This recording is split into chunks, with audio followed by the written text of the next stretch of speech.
Welcome to Speakernomics, the official podcast of the National Speakers Association. I'm Kenneth, Kinney, but friends call me Shark, and like you, I'm a professional speaker, and I love listening to Speakernomics. Speakernomics is the professional speaker show that will help you thrive and grow a speaking business so you too can change the world, one keynote session, workshop, and speech at a time. And on this episode, we welcome Jason Harris. He is a retired lieutenant colonel, having served nearly 3 decades in the U.S. Air Force, a best-selling author, a professional pilot, a creative producer and cast member of the History Channel's hit show Bermuda Triangle, Into Cursed Waters. And guess what? He's on this show because he also does a lot of work as a successful keynote speaker. Jason, most importantly, thank you for your service to this country, and welcome to Speakernomics. How are you today? Thank you so much for that, Shark. It's a beautiful day to be alive, and I'm excited to be here with you and enjoy a great conversation with you. Outstanding. Now, to all my speaking friends, I bet you have an amazing story. Maybe it's even a combat story, or at least one you'd fight for, knowing how good it is. But does that story stand out? And is it one that resonates with an audience so that they can experience, at least during a keynote, what made your story amazing and unique to you? And importantly, when telling it, can you land the plane? And before we jump in, make sure to go to speakernomics.com. That's where you can find the tips, insights, and knowledge to help you become a better speaker, build a better business, and get paid to speak. Jason, let's dive in. First of all, you were a squadron commander and flew over 430 plus successful combat sorties. Have you ever bombed on stage? Yes, I have bombed on stage. Thank you for admitting it. The last time I bombed on stage was this year, and bombing on stage was probably the best and the worst thing to happen to me, Shark. And the reason I say that is because, number one, full transparency, the interesting thing is the person that hired me was someone that I mentored when he was a cadet at the United States Air Force Academy. And he invited me to come and speak to a very, very prestigious business school. I was really excited about it. And I messed up. I bombed. And when I got done, I didn't think I had bombed. And then he calls me up and we talked about it. He goes, "Look, man, I respect you. You had great content, but you screwed up this, and this. And are you open for some candid feedback?" And I said, "Please, I want as much candid feedback as possible. And I'm glad that you're being honest with me." And what it caused me to do, Shark, was to step back and take an assessment as to my pregame routine and what do I do before I get on the stage. And I took that as a significant learning opportunity to say, how can I make certain that never ever happens again if I can help it? And I always look at my mistakes. I always look at the things that I might not have succeeded at. I take a look at what I could do differently first before I blame it on someone else. And so it gave me an opportunity to really assess what was going on. I had the conversation with my on-site logistics operations person who travels with me to all of my events. That happens to be my brother, who also happens to have the ability to be very candid and direct with me. And we assessed the audience. We assessed that we actually didn't do a pre-event client call because this was a friend's event. And so I overlooked and I shortcutted a lot of my processes. And before I got on the stage, I was actually talking to a group of military members that were in this B school, and that threw me off of my game. So again, I was able to assess, take that candid feedback. Thankfully, he gave it to me. I took that candid feedback and I used that to help make me better. And so from that point on, I have been dialed in. I know how to set up my pregame routine before I get on the stage. I know how to make certain that I get my mind right so that when I show up, I am there not for my friend, not for the meeting planner. I am there for the audience. And I am there in service and honoring that podium, honoring that platform, and honoring that someone has invited me to be on the stage in front of their audience. And I take that extremely serious. And I'm grateful, as much as it sucked to have bombed, I am grateful that it happened in the manner in which it happened so that I could actually really learn from it and process it and ensure that I'm able to deliver as best as I possibly can for my client every single time I get on that stage. I agree. I could not agree more. And I wish more people would be that honest. I have bombed before, like Nagasaki, Hiroshima kind of bombed, and I knew it my mind wasn't right. And it was one of the most humbling things. And I wasn't trying to make a joke, comparing it to your combat sorties, but it sometimes does feel like it's the same kind of audience looking at you afterwards. And if you can learn from it, man, you can become so much better speaker. And whenever I ask anybody that, and they say, "Oh no, I never really have," I laugh a little bit on the inside and know that they're lying. But you've obviously done extremely well. I've seen your career grow over the last few years. You've really built a really amazing business as a speaker. Tell us a little bit about how you built that business, because you've got a different story. No, I appreciate the opportunity to share the story. The biggest piece of me building my business is when I started this, number one, I had been involved in the NSA probably since 2013, maybe 2014. And I had heard some of the greatest speakers come through the NSA Colorado chapter. And I was just bright-eyed and bushy-tailed, and I was excited about it. And then the Air Force, they had this bright idea that they would send me off to get another master's degree in academic year 2016, 2017. And through the process, I'd gone through some leadership courses and had several personality assessment tests done. And I found out I kind of had a gift in where I was at in terms of the various personalities and such. And so while I was finishing up this second master's degree with the Air Force, a buddy of mine, he was doing professional speaking with an outfit that's mostly military affiliated, or a lot of military veterans. And we were talking, and he had left the airline world, and I was kind of baffled because that's like the dream job, and you get paid a lot of money. And he left this job, and he was doing this speaking thing fully. And I was interested in getting on with that outfit. And my buddy, he says, "Hey, Jason," he says, "you've got a lot of talent. Do you want to waste it? Do you want to waste your talent away the rest of your life slinging gear and licking windows?" And I thought, why did you tell me that? Because you just ruined me in a good way.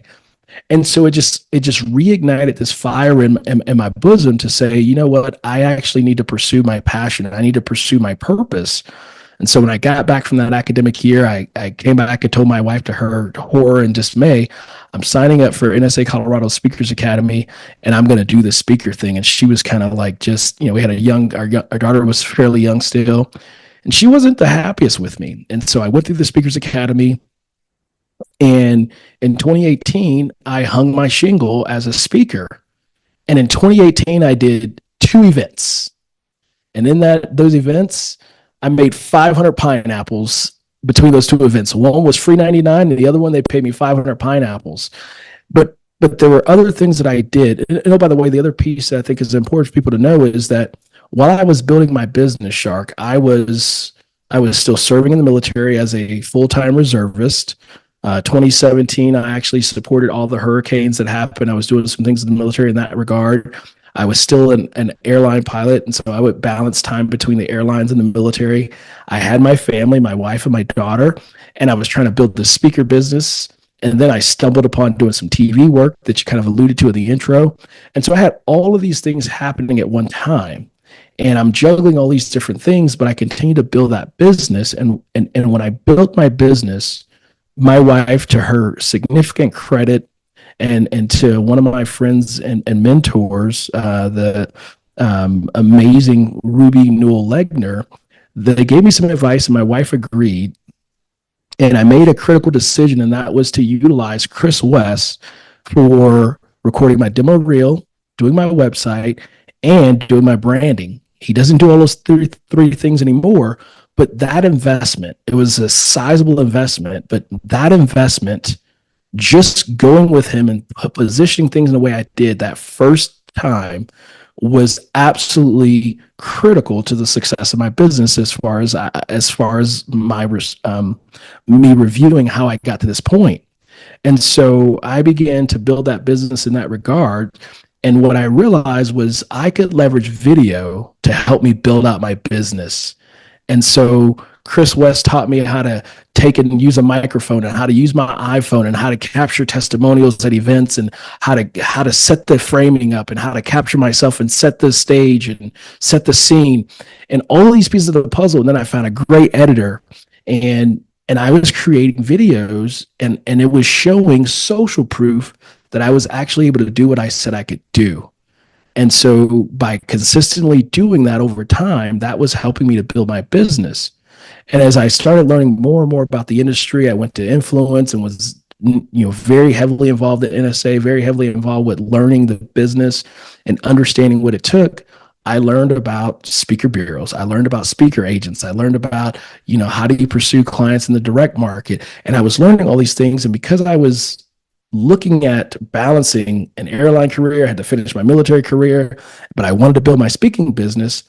I set my sights and my goals and I spoke it into existence. And I said, hey, I want to get bureau partners because they will help to alleviate that strain of time.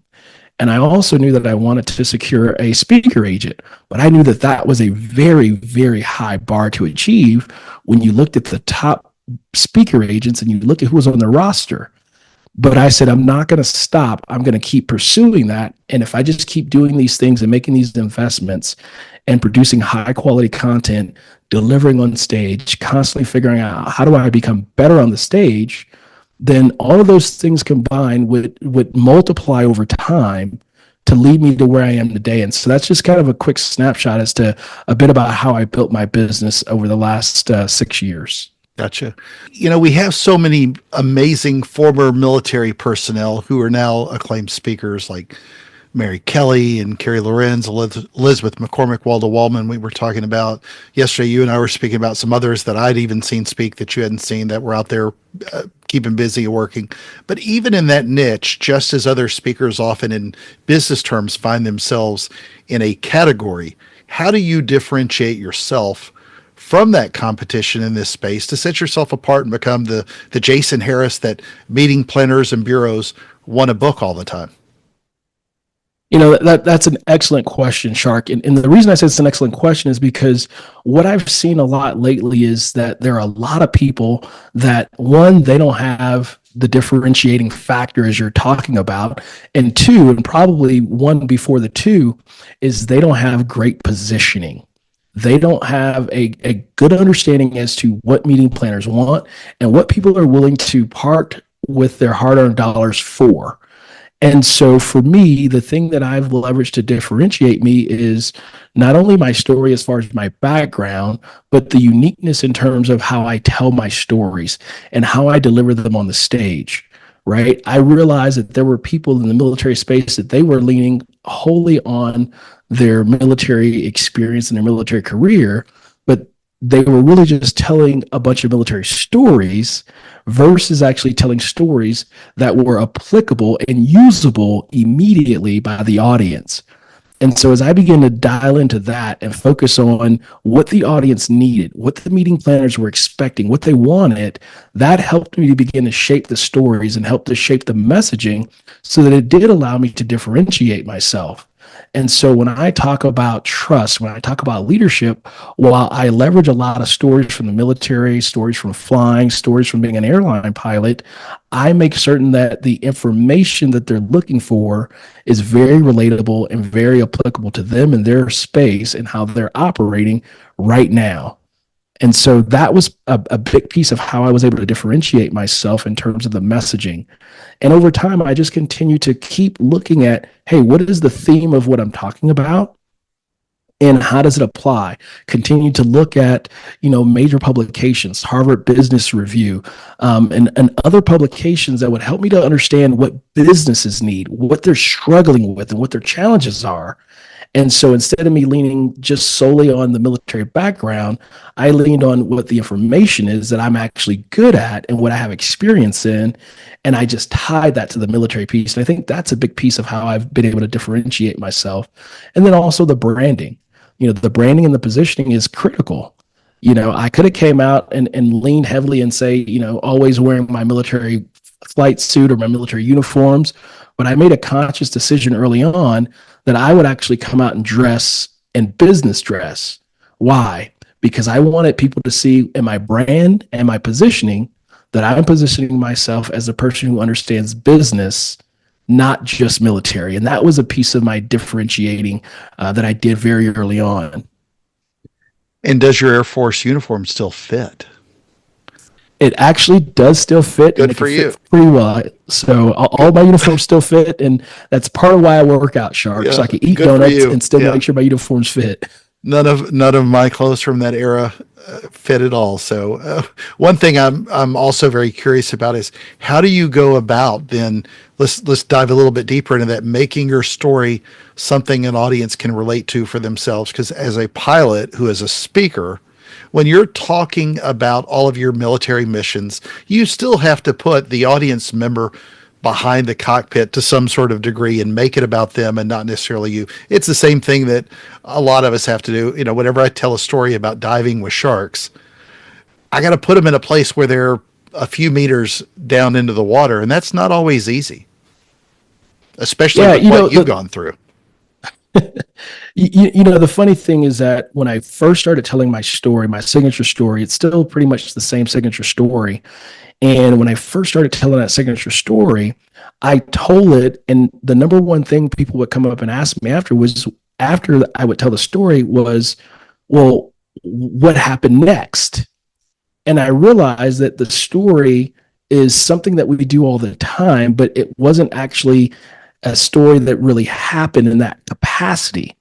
And so as I got coaching, that's a big piece of my growth and my maturity in this business is coaching, right? From the business side to the storytelling side to other aspects of the business. But when I started getting with story coaches, they said, hey, Jason, you might want to tweak this or tweak that. And as I began to realize when I was getting that number one question, then that meant that they were listening in the wrong way to the story. And so I had to modify the story to then say, I want to invite you into the cockpit with me. I want you to imagine that you're sitting there with me in the cockpit. I want you to imagine that you're 25,000 feet. It's the middle of the night. It's a lightly, dimly moonlit night. We're over Iraq circa 2003, 2004. And so I'm now painting this picture. And as I'm painting that picture, you could see the audience, they're settling into the seat and they're starting to lean in because they're like, oh, I'm excited now. Because, and I have pictures that are behind me on the screen if I'm able to show slides. And so they're seeing things and I'm talking to them and I'm inviting them into that space. And as I paint that picture, as I'm telling that story in a dynamic way, they begin to feel like they're actually sitting there next to me. And as I tell the story, and I say, now we're on the go around phase of this signature story. And I look at the audience and I says, and then I look at you to the right of me and I say, gear up. And then you reach over with your left hand, you pull the gear up. And so literally you can see some people, they're kind of feeling it. And to me, the testament of my story specifically is always when there's a military member in the audience, especially if it's a pilot, and even more so if it's a fellow C-130 pilot. And when they come up to me and they go, Jason, I felt like I was flying while you were telling that story, then that lets me know I am now shacking the story and I'm actually putting them in the seat.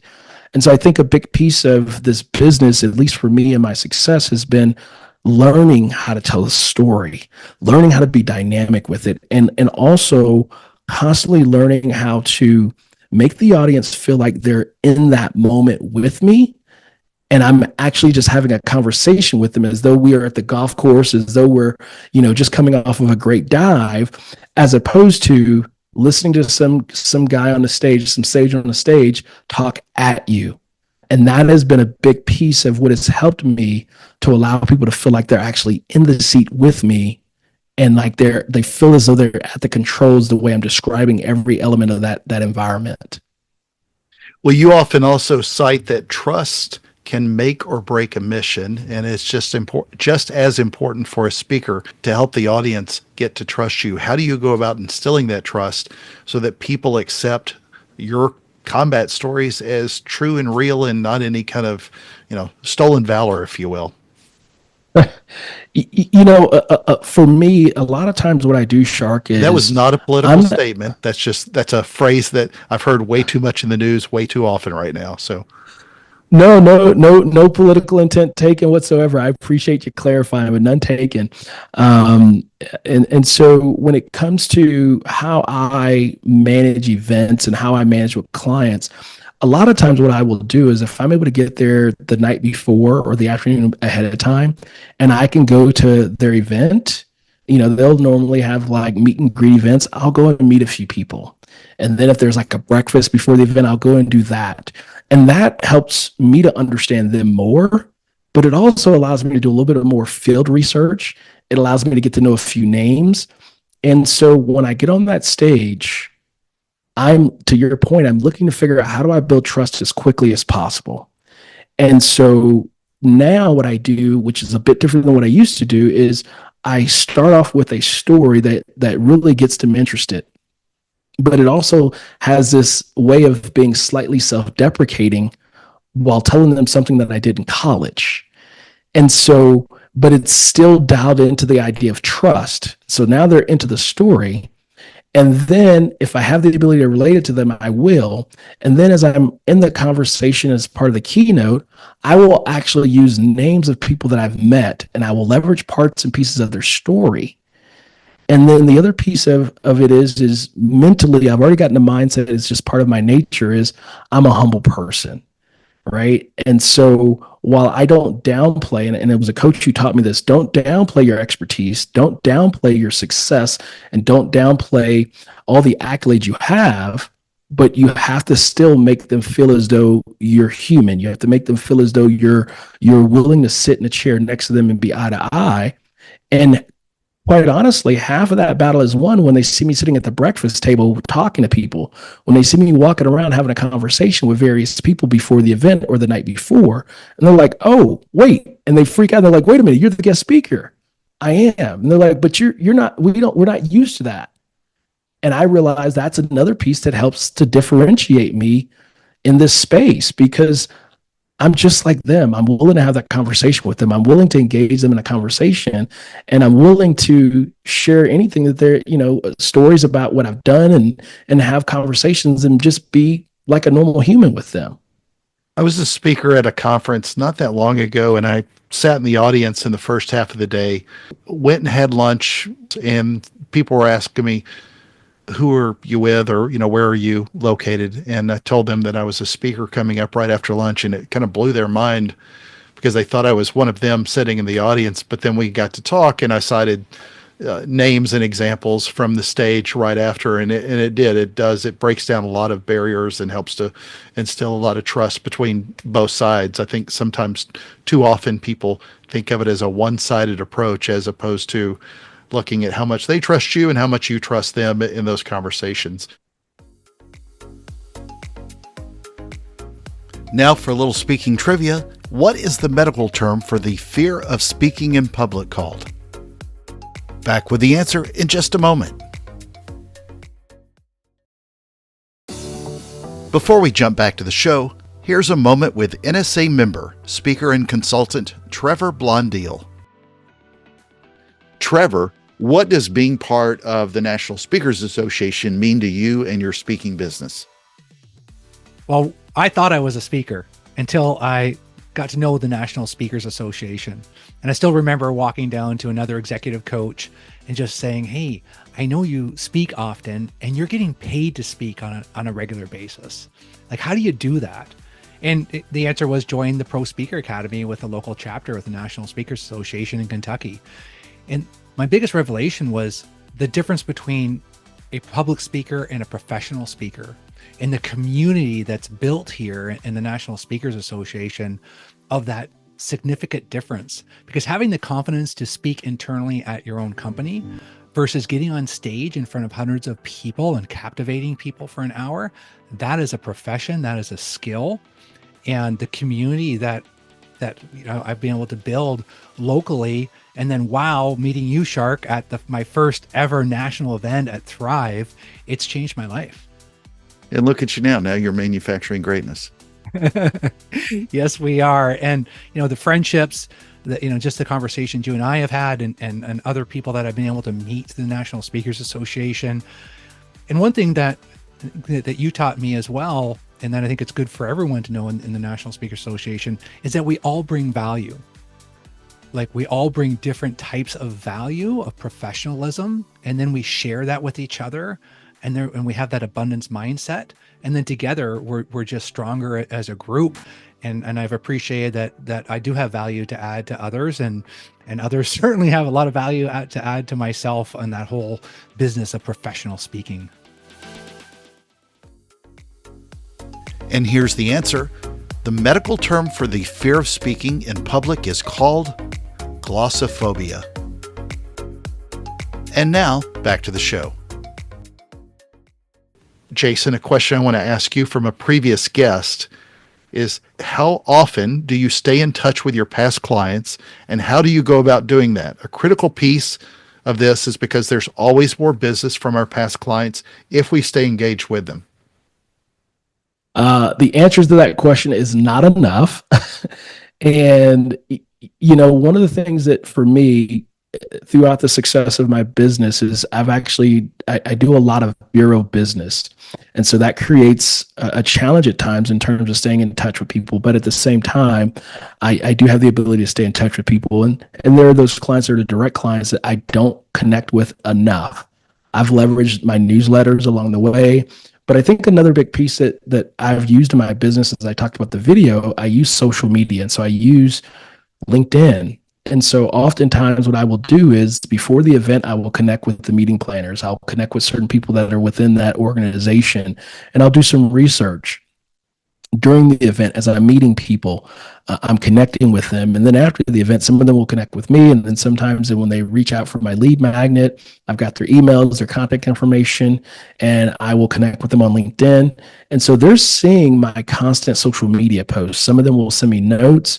And then through the email side of the things, I leverage the newsletter, not as well as I would like to, but the other piece that I've got to begin to work on is how do I actually make that more consistent and more systematic, if you would, because there should be something systematic in how we connect. It should be authentic, but you should be utilizing a CRM system of some sort to let you know, hey, it's been 3 months, it's been 6 months, it's been 9 months, it's been 12 months. Hey, just send them a note.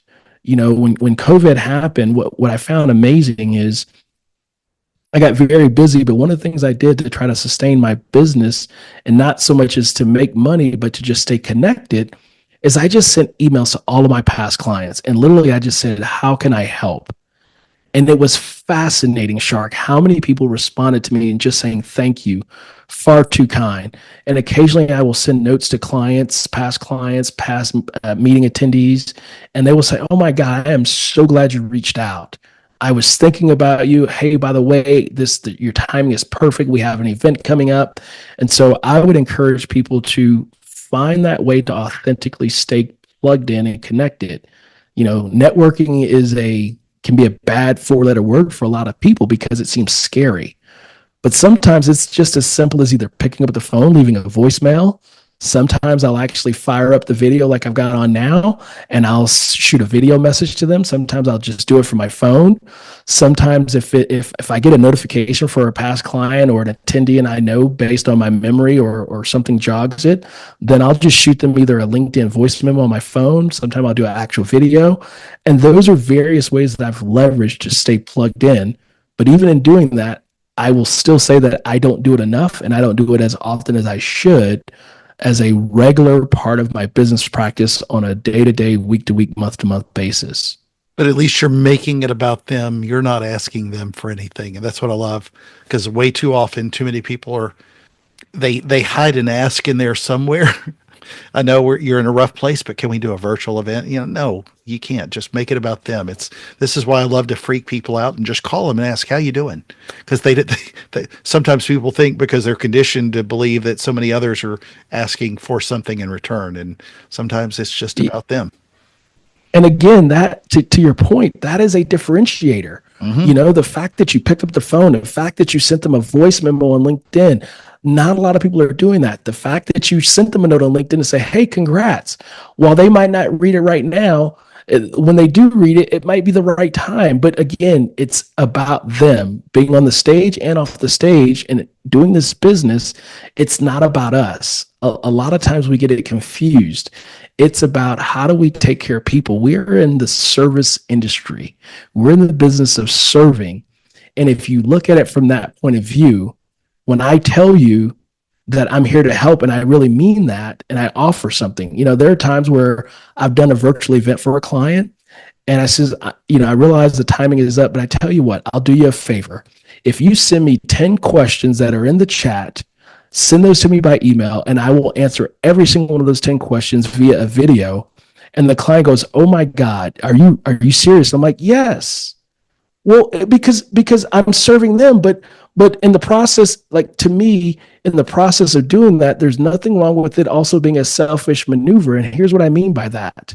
While I'm serving them, I also know, Shark, that I can take that same video and I can repurpose it as a social media clip, because I'm answering a question that if one person had, how many hundreds of thousands of other people have that same exact question? And it's in my lane. It's in my niche. But I do it under the premise and authentically out of the goodness of my heart and for service, right? Where some people say, "Well, no, I've got to charge for everything." No, I don't believe in that, right? And so, when you pick up that phone and you call somebody, just say, "Hey, I remember you said your kid was trying to get into the Air Force Academy," or, "Hey, I remember your kid wanted to be a pilot," or you said you were going to get your husband that first flight lesson. Did you get it yet? Hey, by the way, I got a friend who's actually flight instructing there now. Maybe you should reach out and give them a call. And they're like, "Oh my God, is that all you call for?" "Yep, that's it. I remembered you said your husband wanted to get his first flight lesson and you said you were going to get it, but you hadn't figured it out. So I've got a great idea for you. Why don't you call this person up, or why don't you call this FBO, fixed base operator?" And they're blown away. And that is a differentiator. And so when we come with a heart to serve, when we come with a heart of humility and gratitude, and we do that, that differentiates us from the person who says, "Hey, I'd like to sell you something." So that's a big piece of who we are. It's a big piece of our brand, and it's a big piece of how people view us, which will determine if they're going to want to do business with us or not. Well said. Well, Jason, what is a question that you would like to ask a future guest on this show? Video has been a big piece of my business, Shark. And because video is such a big piece of my business and has really, really made a significant impact on how I've grown and developed my business, I would love to know how that person utilizes video in their business, from the marketing side to social media to staying in touch with their past clients. I would love to know how they're leveraging video to build and continue to grow and mature their business. That's a great one. All right, let's do a quick recap then based on Jason's amazing advice. Number one, many don't have the differentiating factor or the positioning needed. Your story may be great, but remember that much of that uniqueness is how you tell those stories and make them applicable and relatable to the audience and their space and how they operate right now. Number two, you might have to moderate your story. Make sure you elaborate on that story to help invite the audience into it. Whatever it is you do, fighter pilot, play piano, swim with sharks, make sure that they are there in the story with you. When Jason says gear up, the audience needs to reach out and be ready to go. Are they in the cockpit with you and your story in that moment? Number three, how do you instill trust? Connect with that audience. Understand them more. Do field research. Go eat with them the night before or the day of. Build trust with them. Have conversations as quickly as possible. It's very often about the connections you make with them. Those stories dialed into trust make them relate better to the keynote or whatever presentation you're going to give. Jason, I know that I'm either going to see you on stage or up in the air soon. Any last closing thoughts before we speak ourselves off this stage, at least? Number one, I just want to say thank you for this invitation. I consider it a huge honor to be on this podcast, realizing that my speaker colleagues are going to be listening to this. I listened to you faithfully at 1.5. Nonetheless, it was awkward hearing you at normal speed. But I am absolutely honored to be on the stage. So I just want to say thank you for having me, and then thank you for what it is that you do for the NSA community writ large. This is extremely important because I'm always learning something from my speaker colleagues, and I hope that I'm able to offer something of value to my fellow speaker colleagues. What I would tell people is, this business, this is a long game. Play the long game. Think about, where do you want to be 1, 3, 5, 10, 20 years from now, and plan for it. Make wise investments in your business. It's like building your portfolio for retirement, you might buy 10 stocks, and those 10 stocks you buy, 2 of them are likely going to be duds, meaning that investment didn't work out. 4 of them are possibly going to be 4 or 5 of them are possibly going to be just mediocre at best, meaning that it was okay. And there's going to be 2 or 3, maybe 4 that are going to be rocket ships.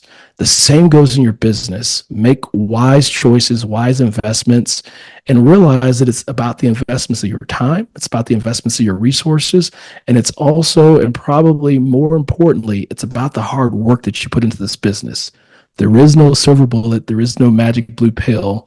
It takes a lot of work, a lot of energy, a lot of effort, and a lot of investment of your time and your resources to see success. And so, again, thank you so much for the opportunity to be here and be amongst the speaker colleagues. Absolutely. Well, 2 things. I already speak at 1.5 speed, so I'm be encouraged to hear what it sounds like when you speed it up a little bit more. And 2, that's a great analogy. I think for people that understand how to do this business well, it's like buying a bond. Maybe it's not a 30-year bond, but it's not everything has to be, Bill Devane with We Buy Gold. It's not everything is not going to turn into gold overnight. Friends, make sure to join us at Speakernomics.com and let your voice be heard. I am Kenneth Kinney, your host of the National Speakers Association's podcast, Speakernomics, and this has been another fantastic episode of the show. Thank you, Jason, again for your service to this country and for being part of NSA and for lending your advice to the show. And everyone listening, thank you for the privilege of your time. And remember, Speakernomics is a podcast where you'll learn to speak, get paid, repeat.